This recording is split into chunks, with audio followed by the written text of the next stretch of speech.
we can discuss that real quick. There's two guys that just became available. The Celtics could go after three guys. Sherrod brought one of them up, and y'all tell me what y'all think about these three guys: Derrick Rose, Cam Reddish, or my personal favorite, Taurean Prince. I've always liked Taurean Prince's game. Minnesota did not pick up his option. He's a 3-and-D guy he's a dog. I thought the Celtics should have gone after him before the trade deadline. He's coming off a major extension, not major, like I think he was making like 13 or 14 million.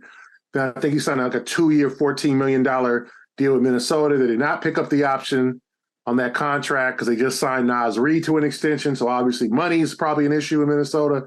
So what do you guys think of those three guys in terms of should the Celtics, because they ain't got a lot of money, should they go after Derrick Rose, Cam Reddish, who's now going to be on his fourth team?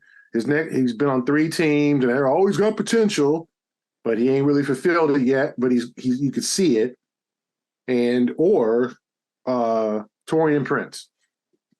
Sign up at FanDuel.com/Boston and get in on the action with $200 in bonus bets. I got my Cameron Reddish stock from back in the day. It ain't looking so great now. So I'm not sure if I want to invest even more in him.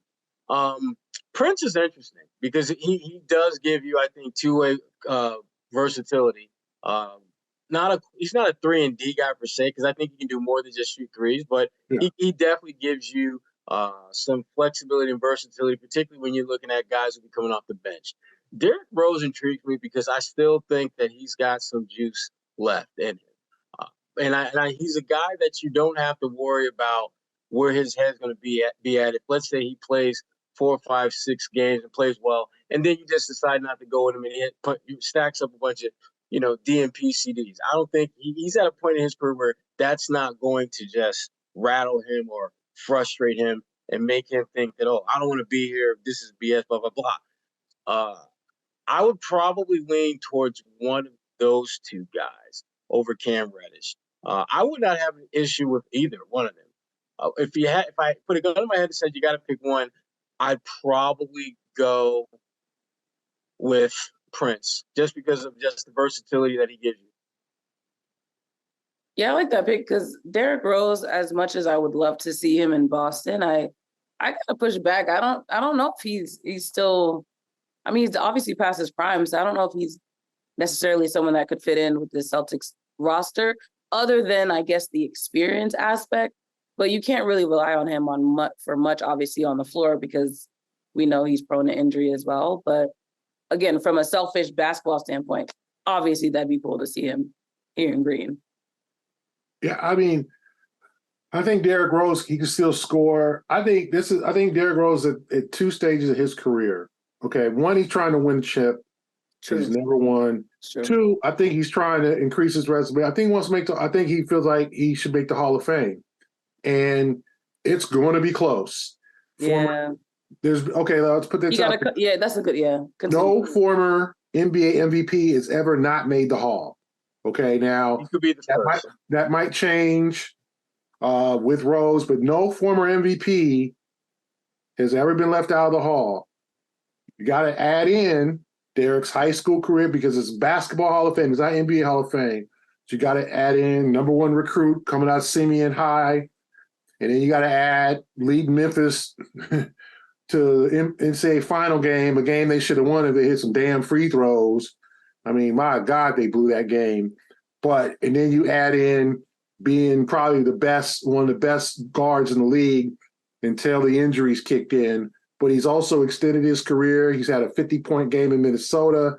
Now, I don't know what happened this year in New York, but New York was a weird place. Remember, everybody was lamenting losing Evan Fournier, and True. Evan Fournier signed a 4-year, $78 million deal to play with the New York Knicks. And he ain't played with the New York Knicks. He sat on the bench with the New York Knicks. He is useless to them. So you want to talk about dodging a bullet, or now would he had a better role with the Celtics? And probably, yep. But literally, like Thibodeau renders him unplayable. The same with Cam Reddish that we talked about earlier.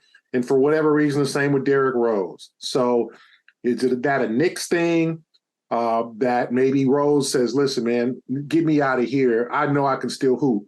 You know, he's 34 going on 35 now. So obviously the legs have seen some better days, but I still think he can provide leadership. I know he was in New York, he was kind of a role model for Jalen Brunson and some of the young guys. He was not the old complaining. I've seen him before the Knicks Celtic game, drenched in sweat before the game, working hard, just trying to get his work in, being professional.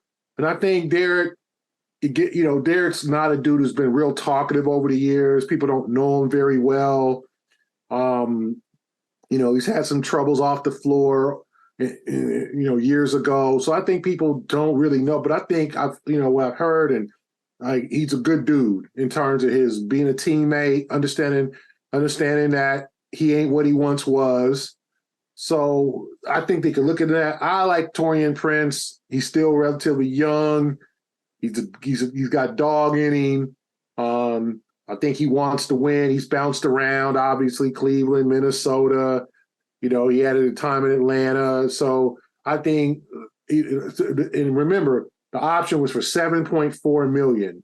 So it's not like Prince is going to go on the market looking for 15. Sign up at FanDuel.com/Boston and get in on the action with $200 in bonus bets.